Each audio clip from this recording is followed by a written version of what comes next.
Okay. What? I'm pretty sure Dope said last week that he's going to miss the Shiur. No, I think he said that to Rivero this week. I think he said to Rivero this week, but he can't come next week. He could have also said it this last week to this year. Either way. Okay. So this is we're when we start this source sheet in a minute, we're going to be moving away from Halakhic Man.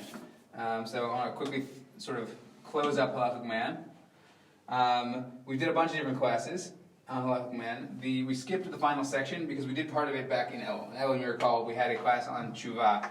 One class. What? We had one class. We had one class over Zoom and then one class in person. You know, yeah, a class on Tshuva. It was during the Aseret Yemei Tshuva. We had a class on Tshuva on the roof, and we talked about the idea of Tshuva as like consciously creating yourself and taking hold of yourself and making yourself who you want to be.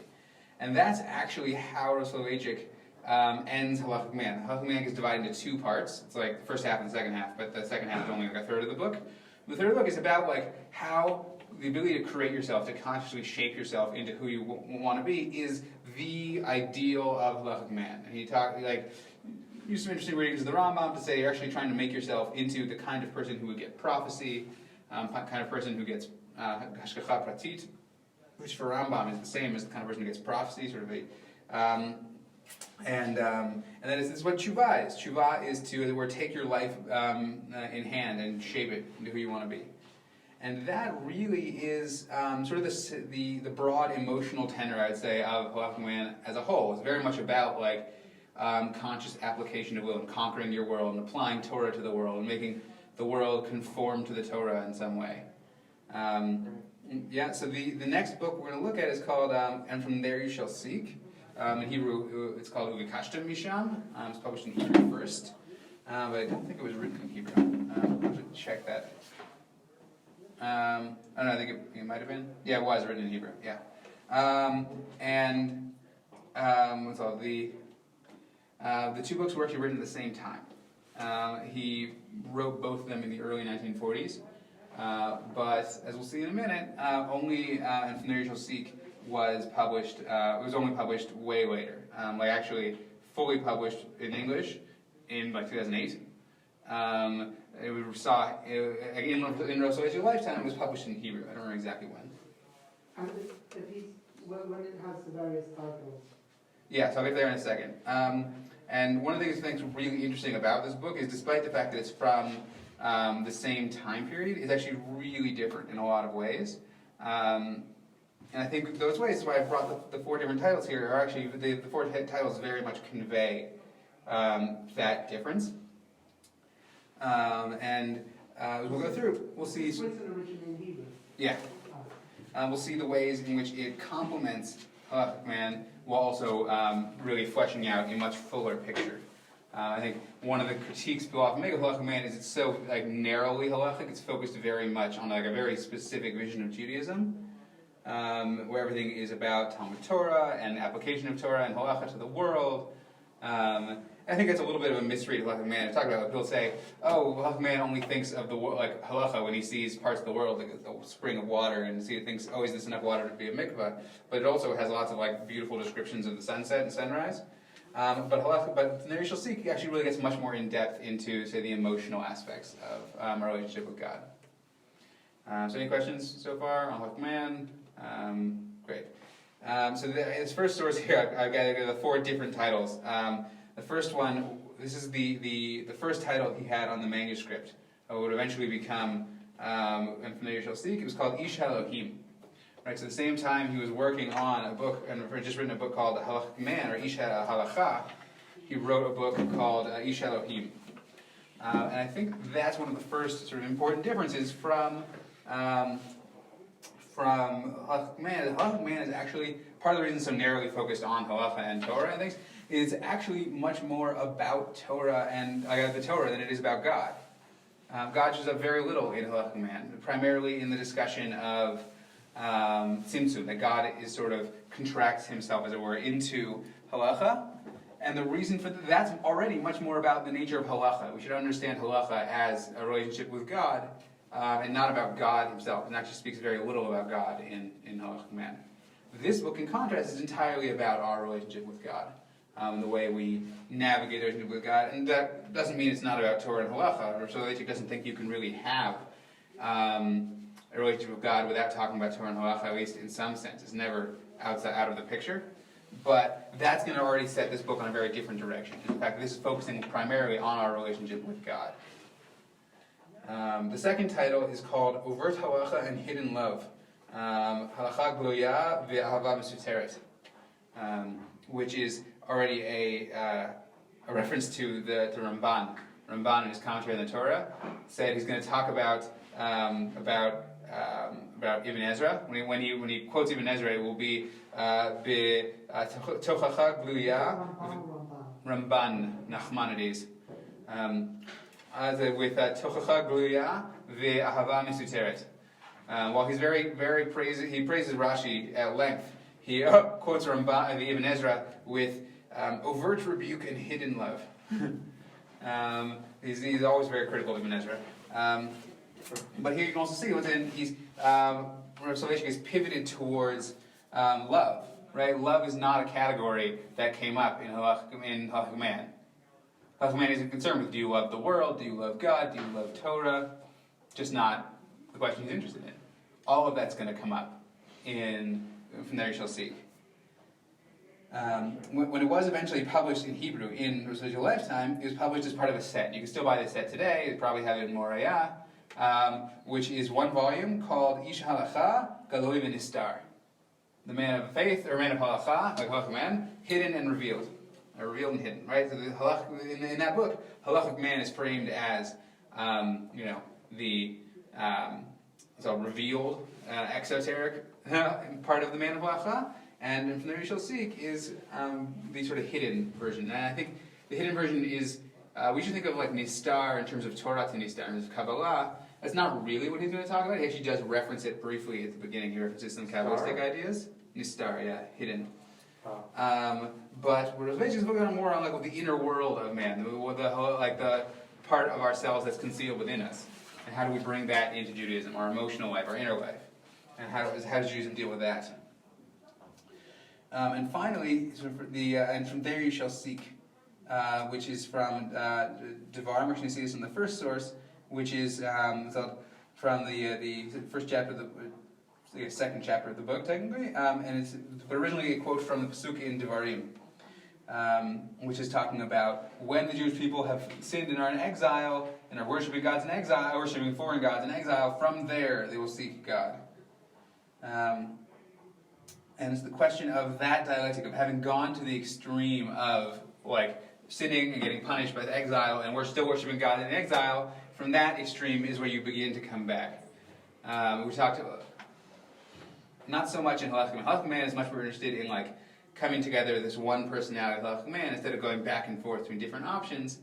And From There You Shall Seek. B'Kashtem Misham is much more concerned with like what are the different poles of our emotional life, right? Ahava and yira, excitement and sadness or quietness in our soul, and moving back and forth all the time between these. Is who we are in terms of our inner life is always much more dynamic. It moves more. So that's part of what Rav Soloveitchik is going to try and capture in this book. And I'll quickly read source number 2, where you can see how he uses this pasuk in Devarim. It says, on the nights preceding the high holy days, when the Jewish people recite their penitential prayers, their slichot, the beloved clings to her lover and pleads with him that her request should not be in vain. Beloved is the Jewish people here, and the lover is God. And that he should present himself to her when she goes out to greet him. A whispered plea bursts forth. God or her is? Her is God. I don't know, her is the Jewish people, and he is God. A whispered plea bursts forth and arises with the morning star that appears on the eastern horizon. And he quotes from Slichot, present yourself to us when we seek you, as it is written, and from there you shall seek the Lord your God, and you will find him if only you seek him with all your heart and all your soul. Right, in Devarim is the concern that you will find God if you seek him with all your heart and all your soul. Master of the universe, behold, we search for you and seek for you with all our being. We long for you with every beat of our hearts, we run after you. You attract us with an awesome power no one can withstand. We hear your footsteps. You are very near to us. Please be here with us now, tonight, the night of penitential prayers. The night clothed in secret and mystery, the night of extensive grace and manifold mercies. Please appear when we seek you. Right, so in some sense, almost a paradigm for this book is the night of Yom Kippur, right? The night of extensive grace and manifold mercies, where God's chesed and kapara are extended without concern for without requirement of tshuva. Isn't one of that? Yeah, like mercy. That the question is one of love and like trying to articulate ourselves into a loving relationship with God, and also discover God's loving relationship with us. So that's sort of the overall direction of the book. Thoughts, questions so far? So the one thing that I think worth noting here was, is something that builds in the next source, but he started talking about the Jewish people and God as love and lover. Does that remind anyone of anything? We're doing Kabbalah Shabbos. How about Shabbat? Like how the Kabbalists saw Sabbath, but also how the Kabbalists see God is like. Yeah. Does anyone know what Mekubalim and now many Sephardi communities, Eidos Mizrach, say on every Kabbalah Shabbat? They refer to God as a bride. They do, but they also tend to say all of Shir HaShirim. Anything about Shir HaShirim? I know. Shir HaShirim, the Song of Songs. Shir HaShirim Shirli Shlomo was attributed to Shlomo HaMelech. It is essentially composed of love songs, right? It's or poems of love, which are like it could be read as one full poem, but it doesn't have to. It could be read as small different sub-chapters, sub-poems. It is in Tanakh. It's part of Ketuvim. One of the 3 books in Tanakh that are attributed to Shlomo HaMelech. Anyone know what the other ones are? Psalms. No, that is attributed to David HaMelech. Yeah. Shlomo HaMelech, David's son. In Tanakh? In Tanakh, 3 books are attributed to Shlomo HaMelech. I guess Shiurim. The other 2 are Kohelet. Is it Megillah Rus? No. And Mishlei. Who, or I guess, is Uh, it who? Did someone write Megillah Rus? What Ruth is attributed to Shmuel, typically. Oh, okay. Also because Ruth begins Haya b'yimei shvut hashoftim, the days of the judging of the judges. Before we talk about this, can we talk about what the outer books are? The Apocrypha? We're not going to get into the Apocrypha. Quickly, they are books that did not make it into Tanakh. That's like, and that's, Apocrypha is a Christian category. The books, some of the books are probably Jewish books, but we never didn't save them in Tanakh, so we didn't hold on to them. So Are the we Christian. allowed to learn them? Like, is it about Christian? Is it Sefer HaMaccabee? There are 4 books of Maccabees, so you have to be real specific what you're talking about. They're written over an extensive period of time. Book 1 and 2, I think, are generally considered Apocrypha. I'm not sure about 3 and 4. Megillus Chashmonaim. Non-canonized books that Christians like. Okay, we're going to talk about this after Shiur. This is quickly spiraling into a much bigger topic. I'll quickly say, no one really knows exactly when Tanakh was like finalized or by whom. There are certain books for whom we have Gemaras that describe that process of like often Chazal being uncomfortable with certain books and wanting to keep it outside of the canon, and then ending up inside. So one of those Kohelet, there's a couple arguments brought for like why it should ultimately be included. One of those is Yechezkel, and actually one of them is possibly Shiur. Depends on how you read that Gemara about whether they're actually trying to exclude it or not. But Rabbi Akiva argues very powerfully for Shiur because it seems like the kind of thing that you would think is actually unholy, but in fact Shiur is the holiest of holies. Shiur Kodesh Kodashim Hi. It is the holiest book of Tanakh in some sense. Not necessarily, like, we don't learn halacha from it, but Rabbi Akiva sees it as the paradigm for God's relationship with the Jewish people. So you can go find commentaries on Shiur HaShirim. Rashi is a really good example that read it as entirely about our relationship with God, Right. but as a people, the relationship with the Jewish people and God. So Rashi will actually like go through the story and line up parts of it with Jewish history. By contrast, starting with, as far as I'm aware, Rambam, that's Maimonides, not Nachmanides, it becomes also about the relationship of the individual with God, and that's much more the path Rav Soloveitchik is going to be taking. Is that Shiur HaShirim depicts and captures our emotional relationship with God as individuals. That is our individual life that has this sort of back and forth loving relationship with God, as much as, if not more than, the whole Jewish people.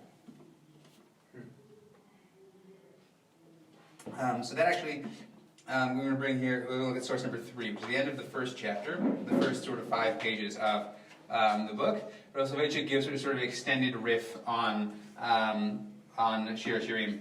What does the word scarlet mean? Scarlet is sort of deep red. So scarlet clad means they're wearing red, and in Tanakh, shani is the word for scarlet. It has like connotations of like luxury almost.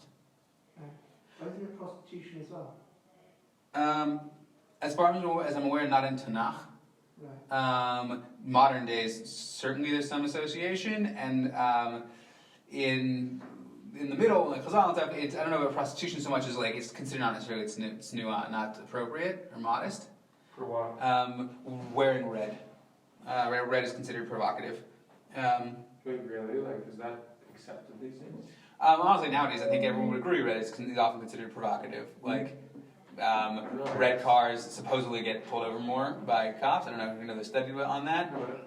Women not really, for women, really not wear red. It tends to honestly to do with bright red as opposed to other, like deeper reds. I think the stigma doesn't apply as much, but I think absolutely brighter reds. I don't know, I guess I've never noticed that.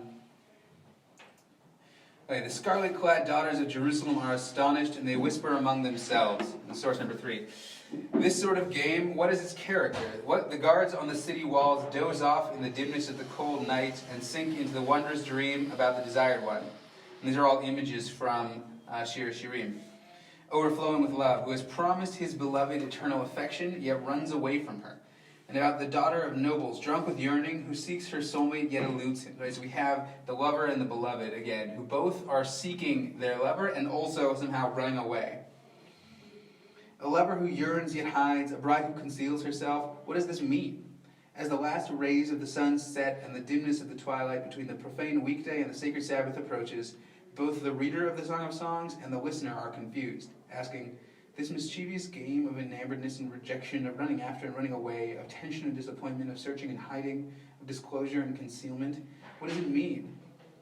Steeping themselves in this paradoxical love, in this strange yet bold and adventurous yearning, those who observe the Sabbath and call it a delight, invite the lover to go out and greet his bride, the Sabbath queen, and invite the beloved to answer her lover's knock, to be her husband's crowning glory, to bring him into her dwelling safely and joyously. Will they meet? And so, Halakhic Man is about, in some level, Vikashim Mishem is about, on some level, this like uncertain relationship, because it's dynamic on both ends. Both we, as human beings, have various parts to our lives, our inner emotional lives. We move back and forth a lot. We are interested one day and uninterested the next, kind of outside our control, not entirely, but a little bit outside our control. And also, as far as we relate to God, God also has different aspects, midat hadin and midat harachamim, things like that, which Rav Soloveitchik will get into later in the book. And so there's a sense of dynamism and movement in this book, in Shiur Shiurim, in our emotional relationship with God, that's not there in Halakhic Man, because in theory in Halakhic Man, you could, it's all about one person, someone like the Torah scholar, Halakhic Man's ability to apply the Torah to the world, and attempting to create a world that's sort of totally unified in its applied halakhaness. And that's just not there, because this is a book about God. Like, it's not about just us anymore. It's about our relationship with God. And he continues, the halacha asserts, all the scriptures are holy, but the Song of Songs is the holy of holies. Right? That I mentioned before. The Song of Songs is the most wonderful and most astonishing poem of the divine ontic dialectics. It just means back and forth of God's existence and the way God acts. It is the poem of the creation and the Creator in general, and of the Jewish nation in its God in particular. The sun-blackened Shulamit, the figure again from Shiur Shiurim, the creation in her lowly, turbid state, yearns for her heart's choice, God. But when it says the sun black, isn't she is black? It means like her skin became like tanned, roughly. But like if you know people from like more Middle Eastern or Indo-European backgrounds, or the Asian subcontinent background, stuff like that, they often will become very dark skinned in the sun. Right, my wife's family is from India, and so even though like the last generation who were in America, England, whatever, lots of them become very dark skinned as soon as like they usually like 10 minutes in the sun. Versus my family, all from Eastern Europe, Northern Europe, etc. I turn red in the sun after 5 minutes and stay that way for weeks. Is it considered a sign of luck? I don't know if in England it was historically. Is it considered a sign of luxury to be white because it shows you how working in the fields or not? No, I don't think so. Not certainly not in Shiur Shiurim. I mean, like, you can actually, like, it certainly is at some point in time, it's considered like praise. So actually, I saw a production of Romeo and Juliet years ago. That was it was just everyone laughed a little bit because in Shakespeare's time in England, being fair-skinned, being pale, was in fact a sign of beauty. So the Juliet often describes her, Romeo as fair, and like praising him for being fair. At one point, refers to Romeo as a diamond in the brow of an Ethiop, which is like uncomfortable by modern standards, but was like a very bizarre juxtaposition with the black man playing Romeo in this production. It was like no reason you can't play Romeo. He was great, but it was just a funny juxtaposition. I think at one point when that line came out, everyone laughed a little bit. But in Shiur Shiurim, I think there's machloket the parshanim if this is praise or not praise in the point which is referred to as sun blackened. So the Shiur Shiurim is for that reason very hard because it goes back and forth so much. It's hard to tell what's what. Also, sometimes you get the perspective of the other people who are around Jerusalem who aren't necessarily the nicest to the woman under discussion. The lover/creator loves his beloved/creation. The creator has captured the heart of his creation. The eternal has captivated the spirit of every living thing. The creator has promised the creation that he will never abandon her. The creation has drawn the creator's heart with one of her eyes that gaze upon the face of eternity. Finitude has drawn the heart of infinitude with one coil of her necklace, and this tension between the finite and the infinite, and the possible or impossible relationship between them, is something that comes up a lot in Rav Soloveitchik's writings here. The creation craves her creator, yet she nevertheless refuses to open the doors of her dwelling. I mean, the creation, like looking for a relationship with God, and somehow still also running away from a relationship with God. We in ourselves often recoil from who we want to be, the way we want to have a relationship with God. Nate, what time is it? It is 4:55. Okay, cool. Yeah. You don't have to answer this question if you don't have enough time, but I'm interested in this. I've asked a couple of rabbis, why do you think God is usually referred to as man? That is a much longer discussion. We'll do that at a different time. It's a good question, and it is raised by the text we just read, but it is not. Especially in this text where it's like work, feminine. Yes, if you look, there is one point in Hebrew where he switched to the genders, but that's because he referenced the Sabbath queen, and the Sabbath queen is one of the few times where the Torah genders, or the Jewish tradition genders God female. There are all kinds of really interesting. Sabbath queen is God. It's at least implied if you go back and read that. But a much longer discussion. Okay, I want to. Everyone have any thoughts, questions we've done so far? So far, sort of, I think, setting up the general direction and emotional tenor of the book. What I want to hit now is one of the first arguments about this that comes set up in the book, which is that once you say we're talking about our relationship, or our inward emotional relationship with God, then you both at once the issue of God's existence is immediately important, right? You cannot be in a relationship with someone who does not exist. But also, the idea of proving that God exists is nonsense. Why is it nonsense? So it's nonsense for two reasons, and we'll get to the first one second. We'll start with the second, which is here. Let's look at source number 6, actually on page 3. He's going to reference two Christian philosophers. Anselm of Canterbury came up with what's called the ontological proof of God's existence, and Søren Kierkegaard, who was an existentialist theologian. What's the ontological? It has to do with the idea is that God's existence is somehow necessary. Like because the idea of God is so perfect that it must exist. it's a little complex, and I don't think a good proof. But I don't want to go into get lost in it right now, particularly because what is important here is actually Kierkegaard's critique of Anselm. Finally, someone proves God. It is related that prior to his discovery of the ontological proof of God's existence, one of the great non-Jewish philosophers, Anselm of Canterbury, fasted for 3 consecutive days, praying and beseeching his Creator to enlighten him with a valid proof of his existence. Which already tells you something about how he's doing what he's doing, and from what place he's trying to prove God. He already is praying to God to help him come up with proof. But regardless, Kierkegaard ridiculed him, saying, "You fool! Does a baby in his father's arms need proofs or signs that the Father exists? Does a person who feels the need to pray to God require a philosophical demonstration? In a whispered prayer to him, man finds God." Right? Kierkegaard is saying, the idea of prayer, the idea of proof assumes that God is like a fact. Right? That's you prove facts. You prove that things are correct. But relationships are not built on proof. If you are in a relationship with God, then you don't need the proof.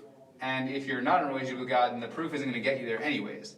And if you say that faith is on some level, about being religious, is on some level about your emotional relationship with God, your experience of God, your putting yourself into a relationship with God, none of that has anything really to do with proofs. That seems a bit too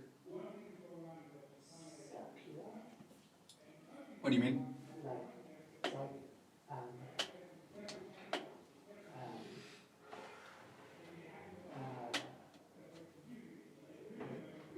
Like you're using the proof of that you're in a relationship to say you wouldn't be in a relationship unless you thought God existed. So otherwise you'd be in a relationship with something non-existent. So that would only work to convince someone who already believed in God. Right. So the question would be then, where does belief come from if not from proof? Where does belief come from proof? What if not from proof? Meaning, if proofs are somehow irrelevant for this reason, where do they come from then? The proof relies on you believing in God there. What? He's saying it's not a proof. It's not like I haven't demonstrated that God exists. I just know. I'm just certain. Right? It's not an intellectual thing. And I couldn't, because what a proof is I have put something into words and logical form such that I have both demonstrated it to myself and I could demonstrate it to others. Right? What Kierkegaard is trying to get at is I just know on an intuitive level based on my experiences, and because they're experiences, they're fundamentally subjective, and I couldn't convince them to other people. I could not demonstrate them to other people. Doesn't that make them What was your experiences? What? It's not necessarily clear. I mean, from here, Kierkegaard used reference to a baby in his father's arms, some sense of God caring. He talks also of the person feeling the need to pray. That need to pray might be taken as some indicator of God's existence or of being in relationship. And then Rav Soloveitchik's line here, in a whispered prayer to him, man finds God. He's again saying, in the act of praying, we are certain that God exists. But he's going to get more into it as well. Rav Soloveitchik is he was not just throwing that out there as a throwaway line. The rest of these texts here deal with this as well. I want to go back quickly to sources 4 and 5, which talk a little more about this, about why maybe not to prove God, and then we'll jump to quickly sources 7, maybe 8, about what the relationship is built on, then if not on proof. So source 4, we do not deny that there is a certain difference between past and present ways of thinking about seeking the infinite through finite reality. Right? People thought differently than we do now. Whereas medieval and early modern philosophy expressed the search for infinity and eternity in objective terms by formulating extensively decisive, logically valid proofs, the contemporary conception dares to deny the logical, objective validity of these proofs. So, right, medieval and early modern philosophy tried to demonstrate God via logically valid proofs, and we deny that now because these proofs were based on categorical assumptions such as that of substance and causality. The assumption that there is this thing called matter or called being, which somehow applies to God as well, and that God and causality could sort of simplistically be related. The contemporary conception asserts that we have no right to use these categories, which result from our finite contingent temporal existence, to prove the truth of an infinite, absolute, eternal reality. These categories, beneficial when used to determine formal quantitative laws and to create the structures of the scientific world, cannot transcend the system of scientific empiricism and take absolute control over a trans-sensual, trans-experiential, trans-intelligible world. All of the things we use for thinking, all of the tools, the concepts, the categories, are derived either from the world or from our knowing the world, our mind's attempt to categorize and process the world. Substance and causality are how we think about the world. We think of it as, oh, there's these objects that have sort of matter embodied in being. And we think about, like, oh, when one thing knocks into another thing and makes it fall over, that's causation, right? Which means that you can talk about God as the cause of all causes, who's caused everything. But those are just our terms, right? Those are our ideas and concepts, and it's fundamentally bizarre to try and use them to get outside the world and outside ourselves when that's where they came from. Like, why would you think they could ever do anything more than that? But this is going to head, and we'll talk about this in the next class, is towards what's called negative theology, about talking about God primarily in terms of what we can't say about God. But we're not going to go there yet. Number 5. It's saying that Yeah. it's not worthwhile proving God. Or Yeah, he's saying to prove God assumes that all of the concepts you're going to use to build your step-by-step logically valid proof are concepts from within our worldly experience. So all they can really demonstrate is worldly things. Which is, yeah, Or human the exact things. reason why God is unfalsifiable, because God, by definition, is something that is something that we can't understand fully, or like in a worldly sense we can't understand. Yeah, and that would, like, the thing you could prove, if you could prove using these categories, would be inherently worldly and human. And it will, wherever we get to the idea of God, called experience, intuition, tradition, prophecy, wherever you want to attribute it to, the idea is that it's something that transcends God and transcends existence. We can't get to that via proof. You have another question? No? So number 5. And here he's going to use a version of reason that should be very familiar from Halakhic Man and a little bit we did from Halakhic Mind.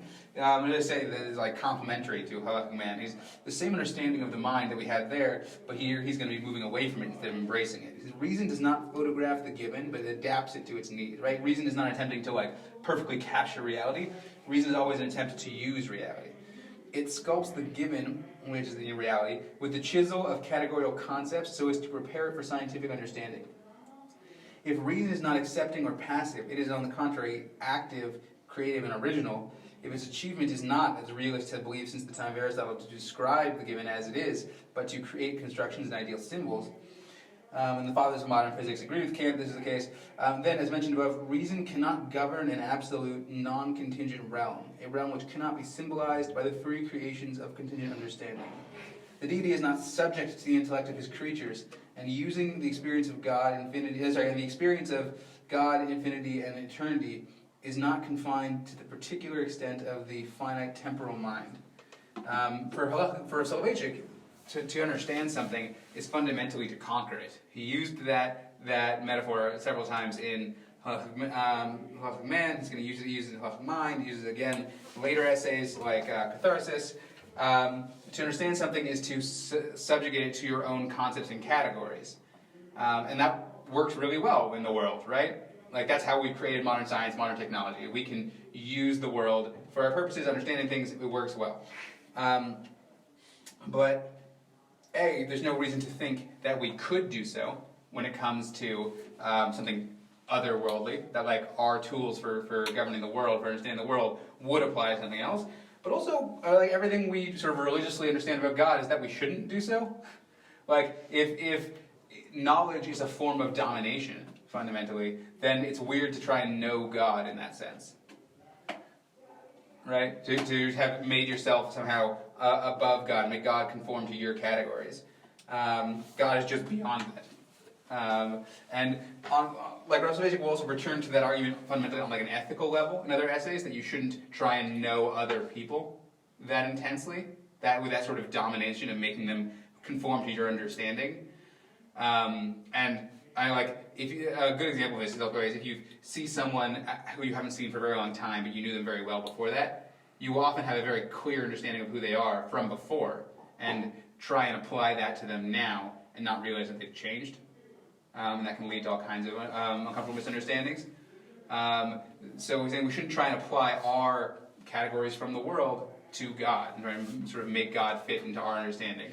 Make God into, we need to explain how the world works, therefore we assert that God is part of this larger structure that we already know about. We made God conform to our structural needs for understanding the world. Thoughts? Questions? So the last section here on page 3, called Not Proofs but Experiences, is that Rav Soloveitchik wants to pivot from proofs, from talking about proofs, to talking about experience as the source for God. No, he quotes Genesis Rabbah. What does this mean? I've seen it in many places. Relationship Rabbah, environment, like what is this? Oh, it's Midrash Rabbah, the Midrash, which is broken down into 5 books of Midrash.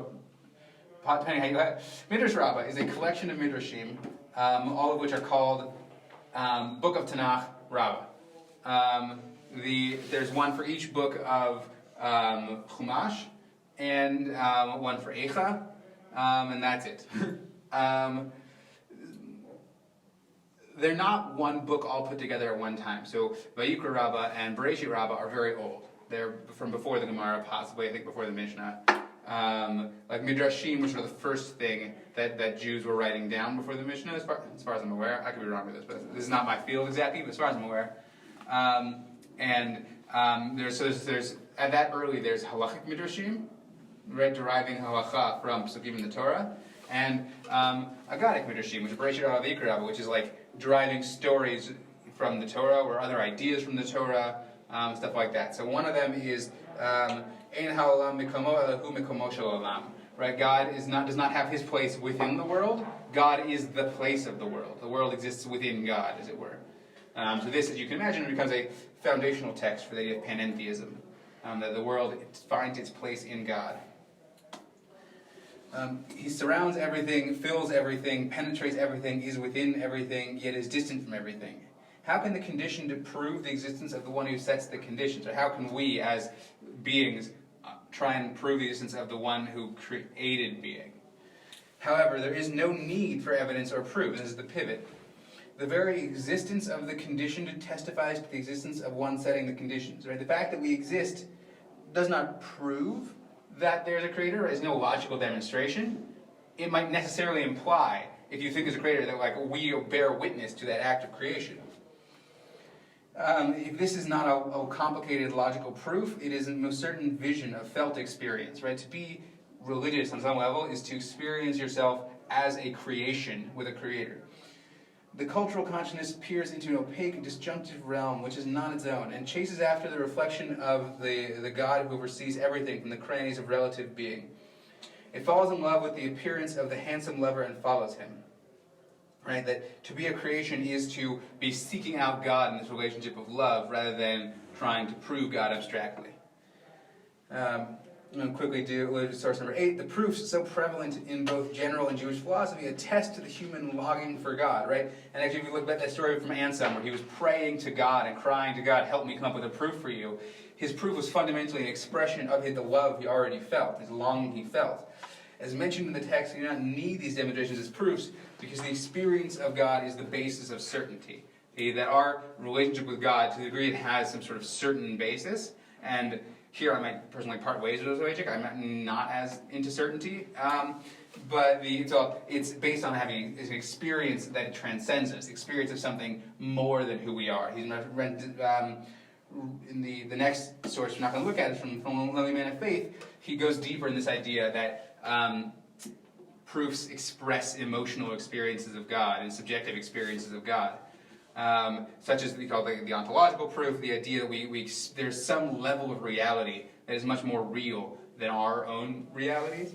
And so that How would I convey around? What? So I'm supposed to feel God. Right, so there's a part of the problem is that you cannot really seek out an experience. You can on some level. You can train yourself to be sensitive to certain things. So another form of proof he references here is what's called the cosmological proof, also known more commonly as the watchmaker argument. It's something that the nature of the cosmos, the nature of reality, is so perfect that it suggests a creator. You can train yourself to be more attentive to beauty and finesse in nature. Like Rav Heschel. Yeah, you train Rav Heschel's one of his big ideas is called radical amazement. The idea of relating to the world through a posture of wonder. And he's also very much in that space of critiquing proofs. But one thing that really takes a choice to like open yourselves up to those sort of experiences. And also when you do experience them, when you see a beautiful sunset or a waterfall or something that like shocks you, and you stop for a minute, pay attention to that experience, pay attention to what it felt like, what you felt like before you had it, and like work on that and try and practice that.